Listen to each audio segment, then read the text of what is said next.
திருவள்ளூரில் அமைந்துள்ள காங்கிரஸ் கட்சி அலுவலகத்தில் வடக்கு மாவட்ட காங்கிரஸ் கமிட்டி சார்பில் ஆகஸ்ட் 3, 4 ஆகிய தேதிகளில் திருவள்ளூர், திருத்தணி, கும்மிடிப்பூண்டி, பொன்னேரி தொகுதிகள் உள்ள வட்டார நகர தலைவர்கள் மற்றும் அனைத்து நிலை பொறுப்பாளர்களுக்கான 2 நாட்கள் அவசர ஆலோசனைக் கூட்டம் நடைபெற்றது. அதில் 2வது நாள் நிறைவு நாளான இன்று கும்மிடிப்பூண்டி, பொன்னேரி ஆகிய தொகுதிக்கு உட்பட்ட அனைத்து நிலை பொறுப்பாளர்களுக்கான அவசர ஆலோசனைக் கூட்டம் திருவள்ளூர் வடக்கு மாவட்ட காங்கிரஸ் கமிட்டி தலைவர் சசிகுமார் தலைமையில் நடைபெற்றது.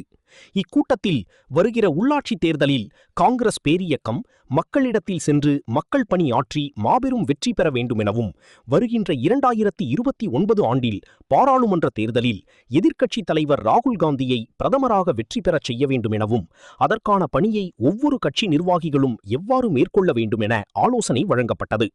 பின்னர் செய்தியாளர்களை சந்தித்து பேசிய வடக்கு மாவட்ட காங்கிரஸ் கமிட்டி தலைவர் சசிகுமார் தெரிவிக்கையில், திமுக சட்டமன்ற எதிர்க்கட்சித் தலைவர் உதயநிதி ஸ்டாலின் யார் மனதையும் புண்படுத்தாமல் நடந்து கொள்வது நல்ல அரசியல் தலைவருக்கு அழகு என்றும், முதல்வர் மட்டுமல்ல சராசரி மனிதர்களின் தனிப்பட்ட விதத்தில் அவர்களை விமர்சிப்பதை காங்கிரஸ் பேரியக்கம் பார்த்து கொண்டு இருக்காது என்றும், அதற்கு பதிலடி கொடுக்க விதத்தில் தமிழ்நாடு காங்கிரஸ் கமிட்டியின் தலைவர் மாணிக்கம் தாகூர் கடுமையான கண்டனத்தை தெரிவித்துள்ளதாக அவர் கூறியுள்ளார். எனது திருவள்ளூர் வடக்கு மாவட்ட காங்கிரஸ் கமிட்டிக்கு உட்பட்ட 4 தொகுதிகள் திருவள்ளூர், திருத்தணி, கும்மிடிப்பூண்டி, பொன்னேரி ஆகிய 4 தொகுதிகளை இருந்து வட்டார நகர தலைவர்கள், எங்களது கட்சிகளை சார்ந்த பொறுப்பாளர்கள் அழைத்து ஆலோசனை கூட்டம்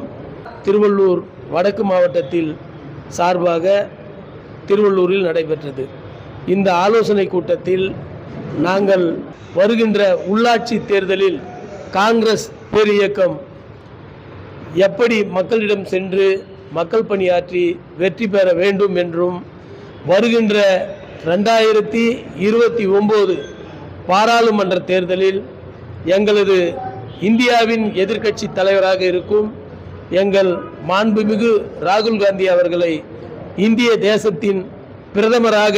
வெற்றி பெற செய்ய வேண்டும், அது எவ்வாறு அந்த பணிகள் எல்லாம் நடைபெற வேண்டும் என்பது குறித்தும், தமிழகத்தில் இருக்கின்ற 40 தொகுதிகள் பாராளுமன்ற தொகுதிகளில் காங்கிரஸ் பேரியக்கம் சார்ந்த கூட்டணியை எவ்வாறு வெற்றி பெற செய்வது, வேலை செய்யாத எங்களுடைய வட்டார தலைவர்கள், நகர தலைவர்கள் மீது எப்படி நடவடிக்கை எடுக்கப்படும், இது போன்ற காரணங்கள் அனைத்தையும் மனதார அவர்கள் கருத்துக்களையும் கேட்டு, மாவட்ட தலைவர் என்கின்ற முறையில் நான் பயின்று வந்த 10 நாள் பயிலரங்கத்தில் பயின்று வந்த பாடத்தையும் எடுத்து சொல்லி அவர்களுக்கெல்லாம் ஒரு உத்வேகத்தை ஏற்படுத்தி காங்கிரஸ் கட்சியின் வளர்ச்சி குறித்து அனைவரும் ஒன்று சேர்ந்து பாடுபடுவோம் என்ற ஒத்த குரலில் சொல்லி சென்றிருக்கிறார்கள். முதல்வராக இருக்கட்டும் அல்லது ஒரு தனிப்பட்ட நபராக இருக்கட்டும், அவர்களின் கேவலமான ஒரு தனி மனித உரிமையை விமர்சிப்பது காங்கிரஸ் பேரியக்கம் என்றும் கண்டிக்க தவறியதே இல்லை. இதை எங்களது மாநில தலைவர் அவர்கள் கண்டித்து அறிக்கையும் விட்டுள்ளார். மற்றவர்கள் மற்றவர் மனதுகள் புண்படாதபடி பேசினால் அனைவருக்கும் நல்லது என்பதை காங்கிரஸ் பேரியக்கம் என்றும் ஆதரிக்கும்.